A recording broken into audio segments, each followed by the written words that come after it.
The group text came on a Tuesday morning, 3 weeks before the grand opening.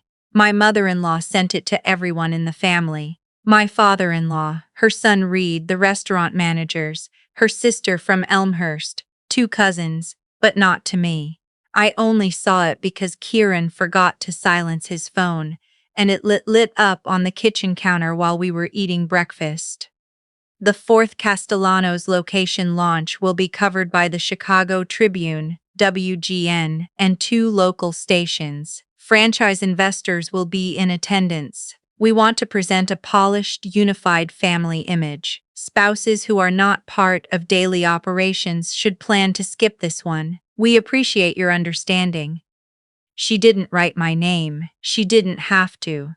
There was only one spouse in that family who had never been let into operations, no matter how many of her evenings had gone into keeping those operations running. Kieran looked at me across the table. I looked at the message on his screen. Neither of us spoke for a while. "She's just nervous about the press coverage," he said. "She means well." He always said that, 2 years of it. I took my coffee to the window. Outside, Chicago was doing its November thing, flat, gray cold that had no interest in being subtle. I stood there thinking about the past 2 years. The platform I'd built that now ran all 4 Castellano locations, the loyalty app with 47,000 active members, the inventory forecasting tool that had cut their weekly food waste by 22%, every piece of it running under the Castellanos brand, sitting on their servers, showing up in investor decks I hadn't been invited to review. Spouses who are not part of daily operations. 5 weeks later, I watched the grand opening from my couch. The Instagram stories started rolling in around 7. The string lights over the new patio, the media setup near the host stand, Loretta in a cream blazer shaking hands with men in suits, Reed at the center of everything with his easiest smile. The Tribune account posted a photo of the dining room. The caption mentioned the Castellano family's proprietary technology platform as a key part of their expansion story. At 8:47 p.m. my phone rang. Reed, his voice was wrong, tight and thin, like he was keeping something down by force. "What did you do?" he said. "There's a reporter here asking about a patent. Investors are getting calls. What is happening right now?" What was happening had started long before that night. But to explain it, I have to take you back to the beginning. My name is Dara Novak. I'm a software engineer. I was 28 when I married Kieran Castellano, and I understood pretty quickly what that meant in terms of the family I was marrying into. Not just a family, but a brand, a legacy, a set of expectations that had been calcifying for 30 years. Castellanos started as a single Italian-American restaurant in Oak Park in 1994. My father-in-law Franklin had opened it with $40,000 in savings and a set of his mother's recipes. By the time I came into the picture, there were 3 locations: Oak Park, Naperville, and Schaumburg. They did about $8 million in annual revenue. It wasn't empire scale, but it had weight. And in the Castellano family, the restaurant wasn't just a business. It was everything: identity, dinner conversation, holiday logistics, all of it bent around the restaurants. Reed was 6 years older than Kieran, and he had grown up knowing exactly what his role was. He ran sales, marketing, and business development. He shook the right hands at Illinois Restaurant Association events. He could walk into a room full of potential franchise investors and make them feel like the opportunity was slipping through their fingers if they didn't act now. He wore it well. Loretta had made sure of that from the time he was old enough to hold a menu. Kieran was different, softer. He handled HR and scheduling. He wasn't built for the front-of-house performance the way Reed was. And I was the thing that didn't fit at all, the software engineer, who worked for a B2B SaaS company downtown, who didn't know the difference between a bolognese and an amatriciana, who had opinions about database architecture instead of plate presentation. Loretta was gracious about it in the way that people are gracious when they've already categorized you. She remembered my name, asked about my commute, told people at family dinners that Kieran had married someone very smart. But she never asked what I actually did. Not once. I was Kieran's wife. That was the whole of it. I noticed the cracks early. At the first Castellano family dinner I attended, they spent 2 hours talking about the Naperville location's declining Saturday covers. I mentioned gently that I'd looked at their open table data out of curiosity, and there seemed to be a 40-minute gap between reservation blocks that was probably causing walk-away traffic. Franklin looked at me like I'd said something in another language. Reed nodded slowly, said, "Interesting," and then turned back to Loretta and continued as though I hadn't spoken. After dinner, Kieran said I'd made a good point. I appreciated that. I also noticed that nobody at the table had written it down. The harder moment came about 8 months after we got married. The family held their annual end-of-summer dinner, a long private event at the Oak Park location, with the managers, longtime staff, a few key vendors. I found out about it a week after it happened, in passing, when Kieran mentioned that Reed had given a good toast. "When was this?" I asked. "Last Saturday," he said. "You had that work thing." "I didn't have a work thing last Saturday." He looked uncomfortable. "Mom wanted to keep it to family, people who are, part of the operations." I didn't say anything. I went to bed and lay there staring at the ceiling for a long time. I understood what I was in that family. The way you understand a rule that's never been written down, through the texture of every interaction, through what got said and what got left out. I was adjacent, tolerated, not an asset, not a liability, just adjacent. So I stopped trying to insert myself. I stopped mentioning ideas at dinner. I smiled at the right moments and helped clear plates, and went home and went back to my actual work, the work I cared about, the work that was entirely mine. Then the reservation system broke. It was a Friday in March, about 18 months into our marriage. All 3 Castellano locations ran on the same third-party reservation and POS integration, and something in that integration's on one of the busiest nights of their quarter. Reservations didn't translate correctly to the kitchen system. Tables got double booked. They turned away about 30 parties in Oak Park alone. Reed called Kieran from the restaurant at 7 p.m., livid. Kieran came home and paced the apartment. "The vendor is useless," he said. "IT says it's the POS. PS says it's the reservation platform. Nobody's fixing it, and we've got 200 covers we couldn't seat." I asked if I could look at the integration documentation. He paused. "You don't have to." "I want to." He sent me the vendor contracts and the API docs. I spent the weekend going through it. By Monday, I had identified the conflict, a timestamp synchronization issue introduced in a platform update 3 weeks earlier. I wrote up the fix, sent it to the vendor with specific language, and they pushed the patch by Wednesday. Loretta called Kieran to say thank you. She did not call me. But 2 weeks later, she called me directly, friendly, warm, the version of Loretta that came out when she wanted something. "Dara, sweetheart," she said, "what you did with the vendor was impressive. We've been having IT headaches for years and nobody has ever handled it that cleanly. I was wondering if you'd be willing to sit down with Reed and talk through some of the bigger problems we have. The reservation system, the loyalty program, we've been wanting to modernize for a long time." I want to be honest about what I felt in that moment. Part of me was glad. After 18 months of being adjacent, here was a door opening. Here was someone saying, "Your skills matter." Here was a chance to contribute to something that was supposed to be my family too. I said yes. That was my first mistake. I met with Reed at the Naperville location on a Thursday afternoon.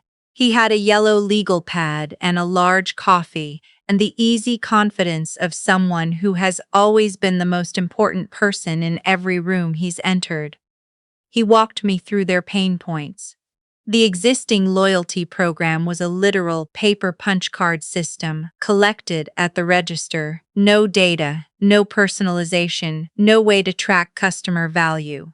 Their reservation system couldn't integrate with their kitchen display or inventory tracking. Every manager was running their own spreadsheets for ordering. It was a fixable mess, technically speaking. What we'd really love, Reed said, is something custom. Something that ties all of this together. We've talked to vendors, but the quotes are insane. $200,000 just to get started, then monthly licensing on top. If there's a way to build something we actually own. He looked at me with the specific expression of a man who knows exactly what he's asking for. I want to be clear about what happened next, because this part matters. I did not agree to build anything for them. I said I was happy to consult, to help them evaluate options, to maybe sketch out a system architecture they could take to a developer. I said I'd put together some thoughts. What I did not do, and what I should have done before anything else, was file a provisional patent application. Instead, I went home and opened my laptop and started thinking through the problem. Because that's what I do. I see a broken system and I cannot stop thinking about how to fix it. It is compulsive in a way that has cost me before. Over the next 3 months, working nights and weekends alongside my day job, I built the first version of what I was calling in my private notes Mesa AOS, a restaurant management platform, custom reservation engine integrated with kitchen display, a loyalty app that tracked visits and spending patterns and sent automated, personalized offers, a predictive inventory tool that pulled from historical covers data and flagged overstock risks before they hit the P&L. I was careful about one thing from the start. Every build was committed to a private GitHub repository with time-stamped commits going back to day one. I kept detailed development logs in a private Notion workspace, architecture decisions, version histories, design rationale. I did this not because I suspected what was coming. I did it because I am a software engineer, and that is how we document work. It is habit, it is discipline, it saved me later in ways I couldn't have planned for. When I showed the beta to Reed and Loretta, they went quiet for a moment. Then Loretta said, "This is exactly what we needed," and Reed said, "When can it go live?" They rolled it out first at Oak Park. Within 6 weeks, average cover count was up 11%. Loyalty signups hit 8,000 in the first month. Food waste dropped almost immediately because the inventory tool was catching ordering errors the managers hadn't even known they were making. I was proud of it, really genuinely proud. I remember driving home after the first full week of data came in and feeling something I hadn't felt in a long time in relation to that family, like I'd done something real. That feeling lasted about 4 months. The first sign came at a Sunday dinner. Reed mentioned to Franklin that the new platform was drawing interest from a franchise investor group out of Denver. He talked about it for 10 minutes. The functionality, the data it was producing, the competitive advantage it represented. He used the word proprietary 3 times. He did not say my name once. I looked at Kieran, he looked at his food. After dinner in the car, I said, "Reed just presented Mesos as a Castellano asset." "Well, it runs on their systems," Kieran said. "I built it," I said. "It runs on their systems because I set it up there. That is not the same thing." He was quiet. "I know, I'll talk to him." He did not talk to him, or if he did, nothing changed. 3 weeks later, Loretta called, same warm voice. "Dara, I wanted to run something by you. With the expansion moving forward and the investor conversations Reed is having, our attorney is recommending we formalize the IP arrangements around the platform, just to protect the family business. Nothing complicated, a standard assignment agreement. I put down what I was doing. Loretta, I said, I built that software, on my own time with my own tools on my own laptop. It's not Castellano IP. A pause. Then, still pleasant. You built it for us, sweetheart. That's what makes it ours. I told her I'd need to review anything before I signed it. She said, of course. She was very understanding. 2 days later, Reed showed up at our apartment. Kieran was still at work. Reed sat on our couch in a sport coat and talked to me like I was a slightly slow vendor who needed to be walked through the terms. The attorney's position is clear, he said. You were consulting for the family business. You used our resources, the location data, the POS exports, the cover history. Whatever you built with that data is a work product derived from our proprietary information. I signed no consulting agreement, I said. I was given no compensation. I was not an employee. I used your data because you gave it to me so I could help you. That is not a work-for-hire arrangement. He set a folder on my coffee table. This is going to get complicated if you make it complicated, he said. We're family. Nobody wants lawyers involved. But we can involve lawyers if we have to. And I want you to think about how that looks for you, for Kieran, for everyone. I looked at him for a long moment. I'll think about it, I said. He left. I went to my home office, opened my laptop, and filed a provisional patent application for MaceOS with the USPTO. Then I called the intellectual property attorney I had found 3 weeks earlier, because I had been preparing quietly since the moment Reed used the word proprietary at that Sunday dinner. The timestamps in my GitHub repository went back 14 months. The attorney reviewed them and confirmed what I already knew. There was no ambiguity about when and by whom this system was created. I did not tell any of them what I had done. I kept showing up to family dinners. I smiled at Loretta. I answered Reed's occasional texts asking about system updates with brief, functional replies. I waited. The signals went colder and quieter. I was no longer copied on emails about the platform. When the 4th location build-out began in Lincoln Park, the planning meetings I had been included in went to calendar invites that didn't include my address. Reed hired a junior developer to manage the system, which meant he now had someone between himself and any questions about who had actually built it. And then the group text. Spouses who are not part of daily operations should plan to skip this one. The night of the grand opening, I ordered Thai food and watched television and tried to feel less like I was dissolving. Around 7, I opened Instagram out of something that wasn't quite curiosity and wasn't quite self-punishment. The stories were already stacking up. The Lincoln Park dining room with its exposed brick and the custom tile Loretta had agonized over for 6 months. Franklin raising a glass. Reed at the host stand with the investor from Denver. Loretta in her cream blazer, looking like someone who had built something and intended to keep it. The Tribune posted a story at 7:43 p.m.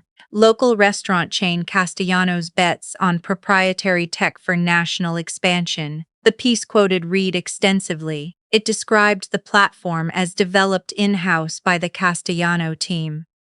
At 8:12 p.m., Restaurant Business Magazine ran a short item. Patent filing casts shadow over Castellano's tech claims ahead of franchise push.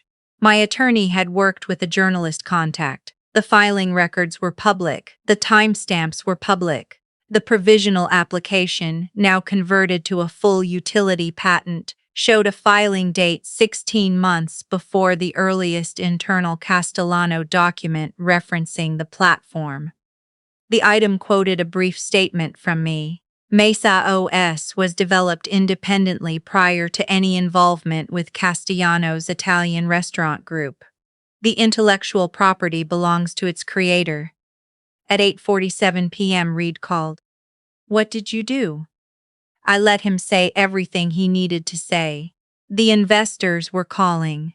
The Denver group was sending emails. The Tribune journalist was trying to reach Loretta for comment. He said I had blown up the family. He said I had betrayed people who trusted me. He said the lawyers were already preparing a response and I should understand what I was walking into.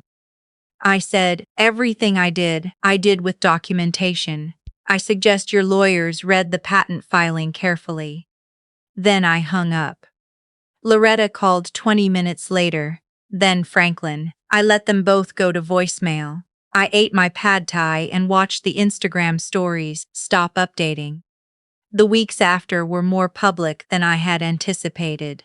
Reed made a statement implying I had been a paid consultant who was now reneging on an oral agreement. That was a significant miscalculation. I had no payment records because I had received no payment. I had no consulting agreement because there had been no agreement. What I had was 14 months of time-stamped development commits, a dated patent application, and a text thread with Loretta where she asked me to just take a look at a broken vendor integration, the text that started everything, sent before a single line of MesaOS code existed. The Denver investor group paused their franchise discussions, pending clarification of IP ownership. That pause lasted long enough to effectively kill the deal. The Illinois Restaurant Association quietly sidelined Reed from an upcoming panel. Nobody announced it. It just happened, the way things happen in industries where everyone knows everyone. Loretta left a voicemail I still have saved somewhere. Her voice had lost the warmth completely. She said I had humiliated the family. She said she had treated me like a daughter. She said she hoped I understood what I had done to Kieran. That last part was the one that actually hurt. Not because she was right, but because Kieran was caught in the middle of something he hadn't caused and couldn't fix, and I knew it. He and I had a long, quiet, painful conversation on a Saturday morning in December. He said he loved me. He said he thought his mother had been wrong. He also said he didn't know how to choose. That was the most honest thing he'd said in months. I told him I understood. I didn't think he was a bad person, but I wasn't willing to shrink what I'd built to make the geography of his family comfortable. I wasn't willing to go back to being adjacent. We separated in January. It was as undramatic as two people can be when something ends. He moved back to Oak Park and I kept the apartment, and neither of us pretended it hadn't hurt. I blocked Loretta and Reed and the handful of family members who sent pointed messages during the fallout. Not out of anger, out of clarity. There was nothing left to negotiate. Mesa OS launched publicly under my company, Table Tier, 14 months after the grand opening. I watched from my couch. By then I had a team of 8, a seed round, and contracts with 34 independent restaurant groups across Illinois, Wisconsin, and Michigan. The platform that had been presented as a family asset, built by someone who was not part of daily operations, turned out to have a market. Restaurants were fighting the same problems everywhere: fragmented data, loyalty programs that rewarded frequency without rewarding value, inventory systems that ran on gut instinct and paper. Mesa OS solved those problems cleanly. Word spread the way it always spreads in the restaurant industry, through chefs and operators who talk to each other at supplier events and industry nights, quietly, with specifics.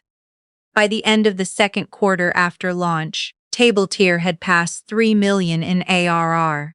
By the end of the year, I stood at a podium at the National Restaurant Association show in Chicago, the same city where I'd built the whole thing in a home office while eating takeout and trying to feel like I belonged somewhere. There were about 800 people in the room. My hands were shaking, same as they always do before I speak. I told them I had built Macy OS because I'd seen a system that was broken, and I couldn't stop thinking about how to fix it. I told them that protecting intellectual property is not paranoia, it is discipline. That documentation is not distrust. That filing a patent before sharing your work with anyone, including people who love you, is not a betrayal. It is just the truth about how ideas survive. A woman in the third row raised her hand during Q&A. What do you wish you'd done differently? I thought about it. I would have filed the provisional application on day one, I said, before the first meeting. Before I showed anyone anything, I was so focused on solving the problem that I waited until I had something real to protect. Next time, I protect the idea before I build it. She nodded like she'd been taking notes. I think she had been. Castellanos still has 3 locations. The fourth, in Lincoln Park, closed 8 months after the grand opening when the franchise deal fell through, and the build-out costs couldn't be absorbed. I didn't look that up. A former colleague mentioned it in passing. Reed is listed on LinkedIn as a hospitality consultant. No company, no details. The profile photo is a year old. I don't think about them often. That's the truest thing I can tell you, not because the hurt went away fast. It didn't, but because the work filled the space where the hurt had been. I had a team, a product, clients who called to say the inventory module had saved their quarter. I had engineers who were better than me in the ways I needed them to be better. I had dinners with people who wanted to talk about the work, instead of managing the image of the work. I had a life that was entirely mine. The lessons I kept were simple and expensive. File before you share always. Get it in writing. Every time, without exception. Verbal agreements inside families are not agreements, they are assumptions, and assumptions move in the direction of whoever has more leverage. If someone asks you to sign something that doesn't include your name as a rights holder, walk away. Record what you can, legally, when things start to feel wrong. And when people tell you that you don't belong in the room, believe them enough to go build your own room. It doesn't tie up neatly. It cost me a marriage and 2 years, and a lot of Tuesday mornings, staring at a group text that didn't include my name, but I am not the person who watches from the window anymore. I'm the one who built the thing that made the window worth looking through. If any part of this landed for you, I'd love to hear your story in the comments. I read everyone.